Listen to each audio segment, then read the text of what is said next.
Welcome to the training course for the Board of Regents Opioid Education, Training, and Reporting Policy.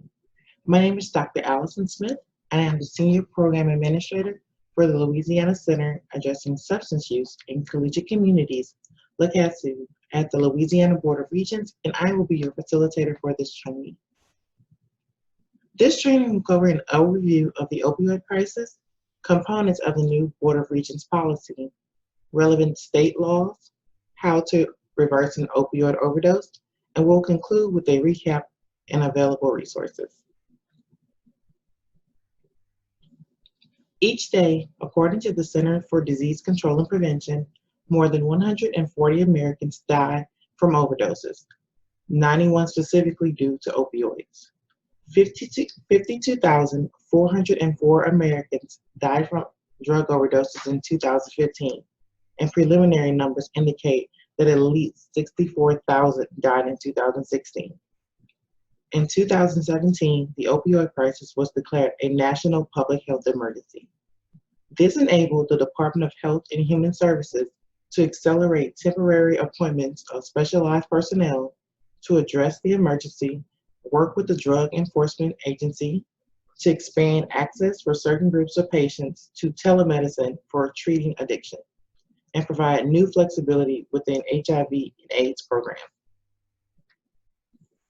If we take a look at the opioid epidemic by the numbers, an estimated 130 plus people die every day from opioid-related drug overdoses.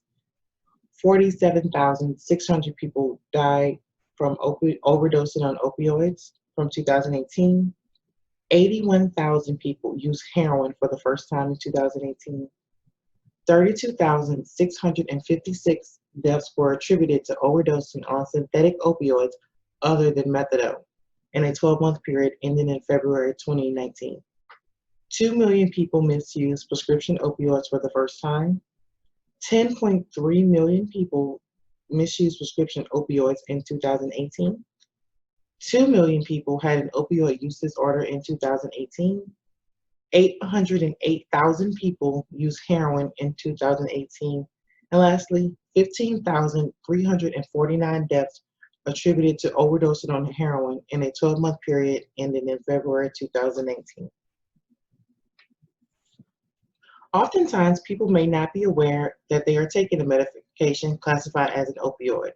Here we have listed a few common brand names, such as Vicodin, Lortab, Norco, OxyContin, Percocet, Roxyset, Fiorset, Tylenol with codeine, Duragesic, and Fentor. Please see the warning on the screen is that we encourage you to please use only as directed by your healthcare professional, as these are legal medications and safe when used under the direction of your healthcare professional. All drugs, whether legal or illegal, sedative or stimulant, weak or strong, all trigger a chemical reaction in the brain to release the feel-good hormone called dopamine. It is when one's brain becomes essentially rewired to crave the release of the feel-good hormone dopamine that one may develop an opioid use disorder. Opioid use disorder, as defined by the Diagnostic and Statistical Manual of Mental Disorder, the 5th edition, commonly called the DSM-5, is defined as a problematic pattern of opioid use that leads to serious impairment or distress. Diagnosis includes having 2 or more specified symptoms in a 12-month period. Symptom categories include loss of control, social problems, risky use, and pharmacological problems. Here we can see the percentage of college students who reported misusing each type of prescription pill, with 9.1% saying they have misused pain medications, typically the category where we see opioids fall. And this is according to data from the College Prescription Drug Study from The Ohio State University College of Pharmacy.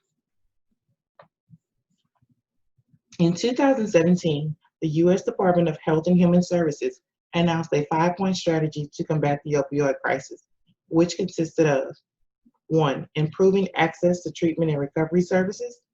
2, better data by strengthening our understanding of the epidemic through better public health surveillance. 3, better pain management by advancing better practices for pain management. 4, better targeting of overdose reversing drugs by promoting the use of overdose reversing drugs such as naloxone. And 5, better research, providing support for cutting-edge research on pain and addiction. And now we will watch a short video from GenerationRx from The Ohio State University on the impact of opioids. Increased prescribing and the misuse of opioid pain medications have led to dramatic increases in drug overdose deaths in the U.S. How can this be? Prescription opioids are medications prescribed by a doctor, so they must be safe, right? Like most things in life, it comes down to basic chemistry. A drug's chemistry dictates its effects. Prescription opioids work in the brain and spinal cord to relieve pain, but they can also activate the brain's reward system. When this system is activated, it triggers the release of dopamine, the feel-good chemical. It also stimulates your prefrontal cortex, the regulator of judgment. As a result, our brain thinks, that felt good, maybe I should do it again. With repeated use, opioid drugs hijack the reward system, which can change how our brain makes decisions. Over time, this may cause drug dependence or addiction. Other drugs share this property, illegal drugs like heroin, and even legal substances like alcohol, nicotine, and other prescription drugs. For example, look at these two chemical structures. Do they look similar? This is the prescription opioid oxycodone, and this is heroin. So your brain doesn't care if society labels the substance as an illegal drug or as a prescription drug. If they share a similar chemical structure, they'll produce similar effects in the brain, including increased risk for dependency and addiction. Prescription opioids can also cause dangerously slow breathing. At high doses, or when mixed with other substances, these medications can actually stop a person from breathing altogether, which is often the mechanism of death resulting from an opioid-related drug overdose. That's why drugs like naloxone are effective for reversing these overdoses. They block the action of the opioid drug that's causing the overdose, allowing normal breathing to resume. It's true that prescription medications can help us live longer and healthier lives, but any medication has the potential to do harm, especially when misused. With prescription opioids, misuse can lead to detrimental and even fatal outcomes. If you're prescribed an opioid pain reliever, be your own advocate. Don't hesitate to ask questions when meeting with healthcare providers. In addition, only use the medication as directed by your healthcare provider. Never share these drugs with others or use someone else's medications. Store the medications in lockable spaces so that others can't take them, and properly dispose of medications when no longer needed. Visit GenerationRx.org to learn more. This message is brought to you by the Ohio State University College of Pharmacy and the Cardinal Health Foundation. And now we will talk about the policy components required by the Board of Regents Opioid Education, Training, and Reporting Policy.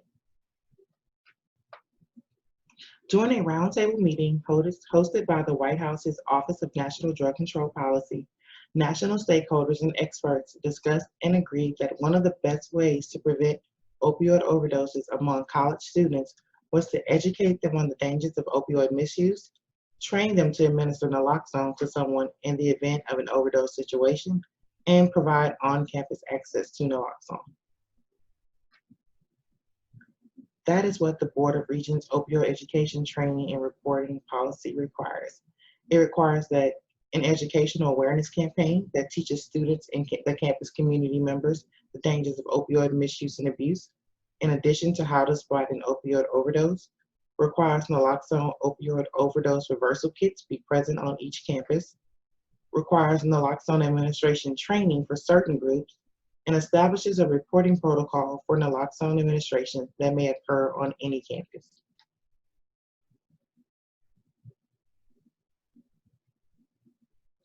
All institutions are required to take reasonable measures to address opioid use including an educational awareness campaign that focuses on substance misuse and abuse prevention, education, as well as open campus overdose training, response training to engage students.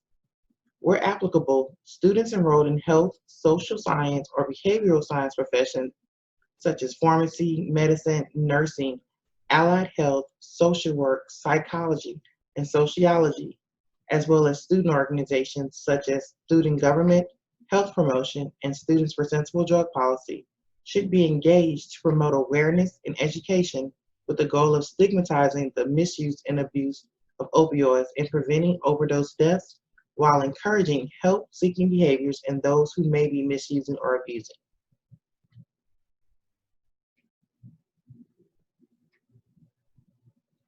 The training component, all institutions will provide annual training of designated individuals, which can be done electronically or in person, to administer the opioid antagonist naloxone in the event of a suspected overdose.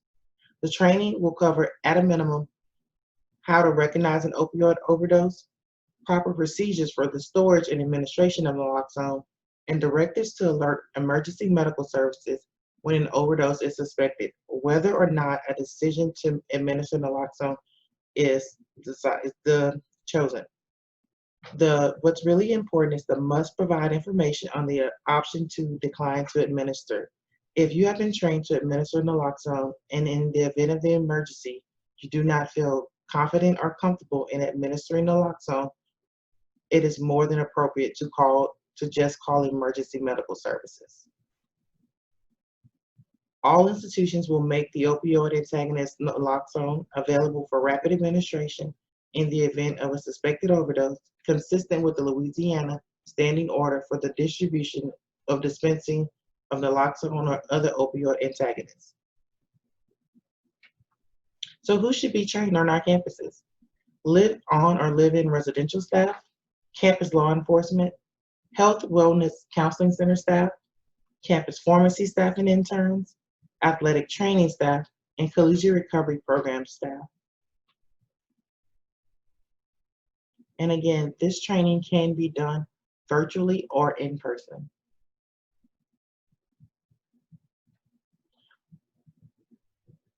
All managing boards of public post-secondary education will receive reports of naloxone administrations that occur on their campuses. Naloxone administrations must be reported to your systems management board or system office within 72 hours, and a quarterly report of administrations must be submitted to your systems management board, even if there are 0 administrations in that quarter.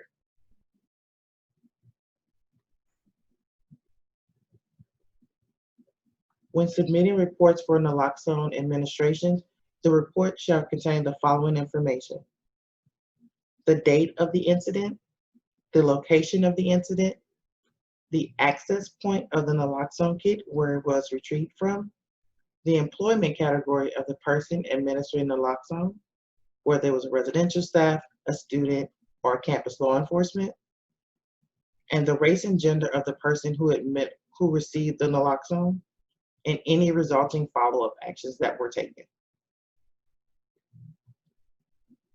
Now we will talk about some state laws and policy codes that help to provide civil and criminal law immunity and protection for those responding who may administer naloxone in good faith to a third party.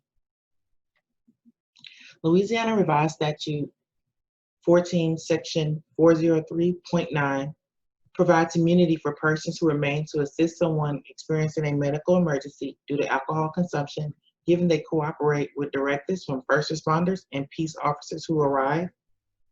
Louisiana Revised Statute 14, Section 403.10 provides immunity for persons who remain to assist someone or is personally experiencing a medical emergency due to drug consumption. The assisting person may not have provided nor administered the drugs.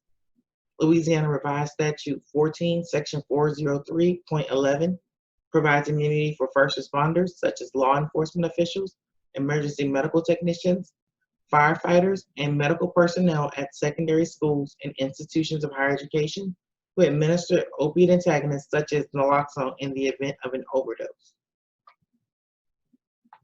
Louisiana Revised Statute 40, Section 978.1 provides immunity from civil liability, criminal prosecution, or other disciplinary or adverse action under any professional license for first responders who administer naloxone in good faith to a third party unless gross negligence or willful or wanton misconduct is present in the first responder. Louisiana Revised Statute 40, Section 978.2 provides immunity from civil liability, criminal prosecution, or other disciplinary or adverse action for medical practitioners and pharmacists who prescribe naloxone under the requirements of the State of Louisiana Standing Order, and also provides immunity from civil and criminal liability for persons who administer naloxone in good faith to a third party unless gross negligence or willful or wanton misconduct is present in the person administering.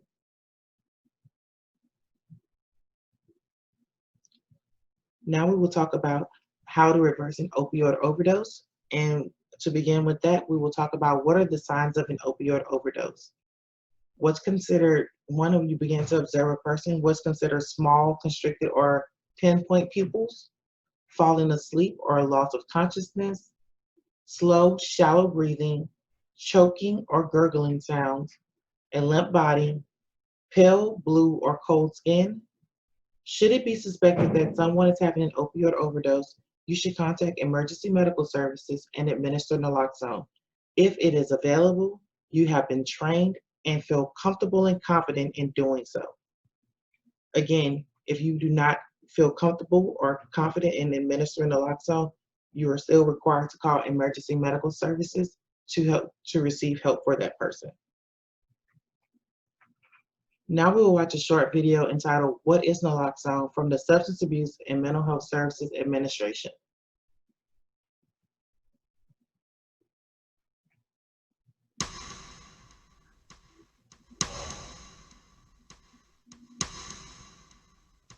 People are dying every day from opioid overdose. Parents and children, friends and neighbors. But naloxone can help. Naloxone is a safe and effective rescue medication that reverses the effects of opioids and saves lives. To understand how naloxone can stop and reverse the effects of an opioid overdose, it's helpful to see how opioids work in the body. Opioids are agonists. This means they bind to and activate specific receptors in the body, including the brain, brainstem, and spinal cord. When these receptors are activated, people experience the effects produced by opioids, such as pain relief, euphoria, calmness, relaxation, and slowed breathing. Taking too many opioids causes so many receptors to fill and activate that breathing may become dangerously slow and even stop. This is how an opioid overdose happens, and this is where naloxone can help. Naloxone has a strong affinity to opioid receptors, more so than most prescription opioids and heroin. But unlike opioids, naloxone is an antagonist. This means it attaches to opioid receptors without activating them. So when naloxone is administered during an overdose, it knocks the opioids responsible out of the way and allows breathing to normalize. Naloxone can be administered through an injection or a nasal spray. It usually starts working within a few minutes and lasts from 30 to 90 minutes. While one dose of naloxone can reverse an overdose, sometimes multiple doses are needed, especially in cases involving extremely potent opioids like fentanyl, or opioids that stay in the body longer than naloxone. Naloxone is very safe in single or multiple doses. It may produce withdrawal symptoms in people with opioid dependence, but it has no abuse potential and cannot cause an overdose. It's important to remember that naloxone is opioid-specific. It has no effect on an overdose caused solely by non-opioid substances like benzodiazepines or alcohol. At the same time, people shouldn't be afraid to use naloxone when the cause of an overdose is unknown. If opioids were not involved in an overdose, it won't cause any harm. If opioids were involved, naloxone can save a life.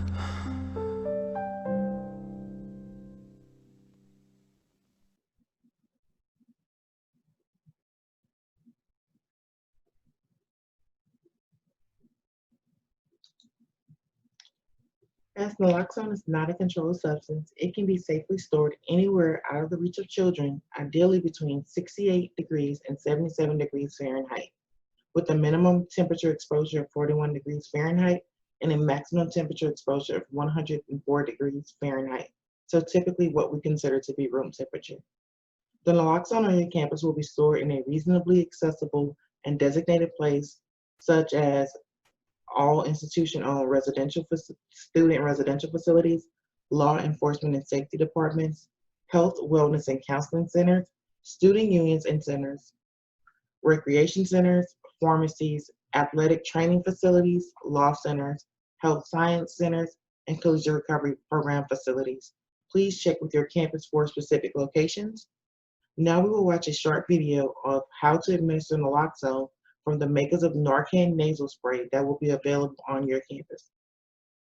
If you know someone who takes prescription opioids like Percocet or Oxycontin, or illegal opioids like heroin, then you should know about the risk of an accidental, life-threatening opioid overdose. In fact, over 56% of overdoses happen in private homes beyond the immediate reach of doctors and nurses.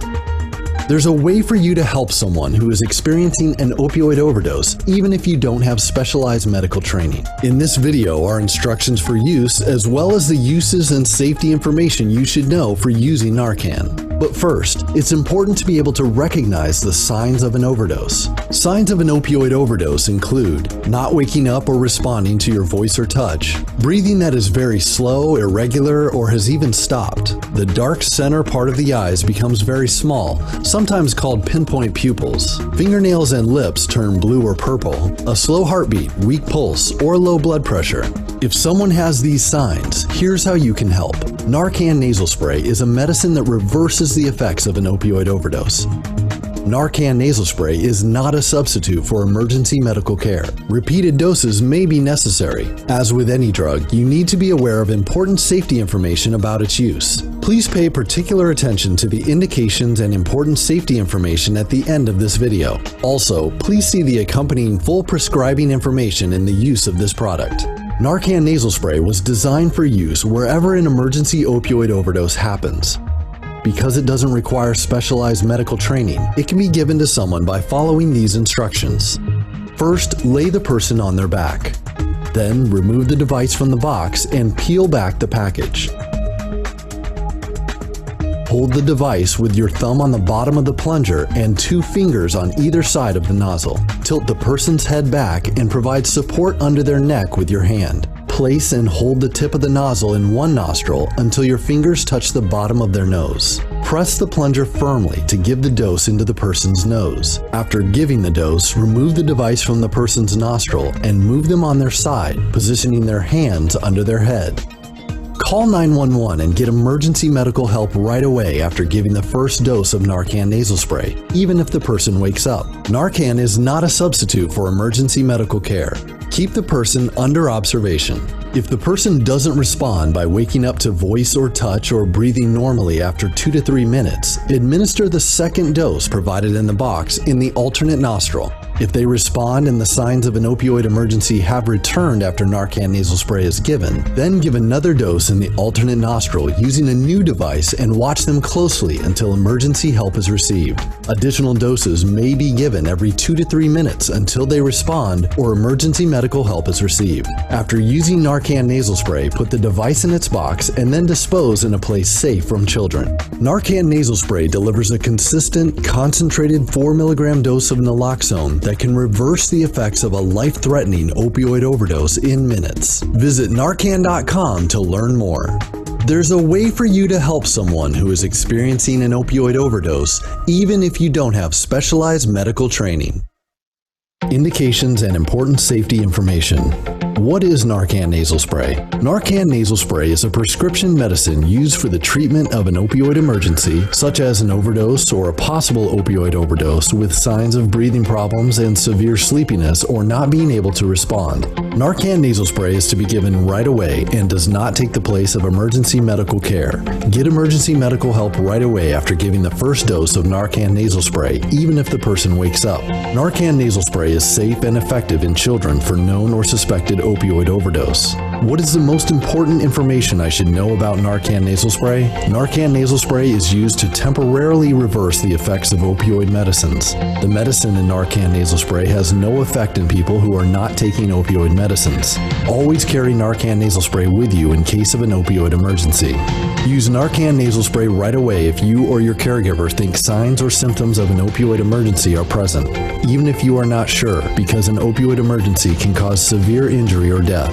Signs and symptoms of an opioid emergency may include unusual sleepiness and you are not able to awaken the person with a loud voice or by rubbing firmly on the middle of their chest, breathing problems including slow or shallow breathing and someone difficult to awaken or who looks like they are not breathing. The black circle in the center of the colored part of the eye is very small, sometimes called pinpoint pupils, and someone difficult to awaken. Family members, caregivers, or other people who may have to use Narcan nasal spray in an opioid emergency should know where Narcan nasal spray is stored and how to give Narcan nasal spray before an opioid emergency happens. Get emergency medical help right away after giving the first dose of Narcan nasal spray. Rescue breathing, or CPR, may be given while waiting for emergency medical help.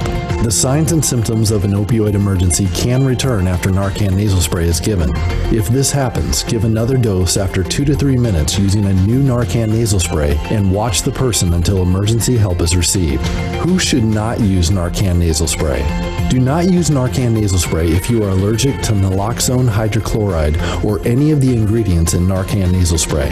What should I tell my healthcare provider before using Narcan nasal spray? Before using Narcan nasal spray, tell your healthcare provider about all of your medical conditions, including if you have heart problems, are pregnant or plan to become pregnant. Use of Narcan nasal spray may cause withdrawal symptoms in your unborn baby. Your unborn baby should be examined by a healthcare provider right away after you use Narcan nasal spray. Are breastfeeding or plan to breastfeed. It is not known if Narcan nasal spray passes into your breast milk. Tell your healthcare provider about the medicines you take, including prescription and over-the-counter medicines, vitamins, and herbal supplements. What are the possible side effects of Narcan nasal spray? Narcan nasal spray may cause serious side effects, including sudden opioid withdrawal symptoms. In someone who has been using opioids regularly, opioid withdrawal symptoms can happen suddenly after receiving Narcan nasal spray and may include body aches, diarrhea, increased heart rate, fever, runny nose, sneezing, goosebumps, sweating, nausea or vomiting, nervousness, restlessness or irritability, shivering or trembling, stomach cramping, weakness, increased blood pressure. In infants under 4 weeks old who have been receiving opioids regularly, sudden opioid withdrawal may be life-threatening if not treated the right way. Signs and symptoms include seizures, crying more than usual, and increased reflexes. These are not all of the possible side effects of Narcan nasal spray. Call your doctor for medical advice about side effects. The risk information provided here is not comprehensive. To learn more, talk about Narcan nasal spray with your healthcare provider or pharmacist. The FDA-approved product labeling can be found at www.narcan.com/pdf/narcan-prescribing-information.pdf or 1-844-4NARCAN. You are encouraged to report negative side effects of prescription drugs to the FDA. Visit www.fda.gov/medwatch or call 1-800-FDA-1088. Please see full prescribing information, including the patient information for Narcan nasal spray.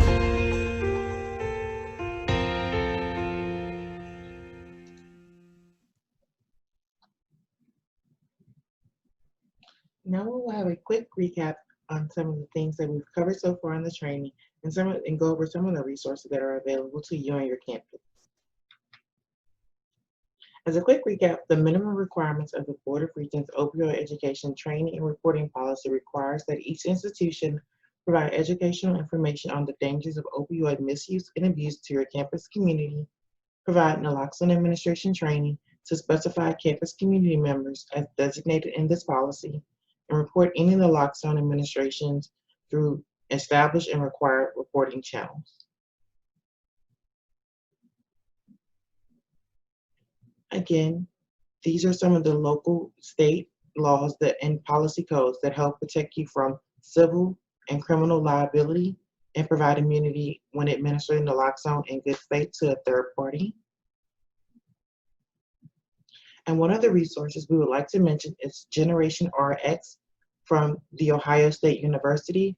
GenerationRx encourages 4 key messages for safe medication practices: to only use prescription medications as directed by a healthcare professional, do not share or take someone else's medication, keep your medication safe, and model safe medication practices for others. Our office provides free GenerationRx trainings and manuals for campuses, which will take us right into our additional resources that our office is available to do virtual GenerationRx training or safe socially distanced trainings at your campus by request at any time. And naloxone kits are currently being provided through funding from the Louisiana Department of Health, Office of Behavioral Health. In the event a naloxone kit is dispersed, please contact our office for a replacement at LaCasu at laregents.edu. That's LACASU at LAREGENTS.edu.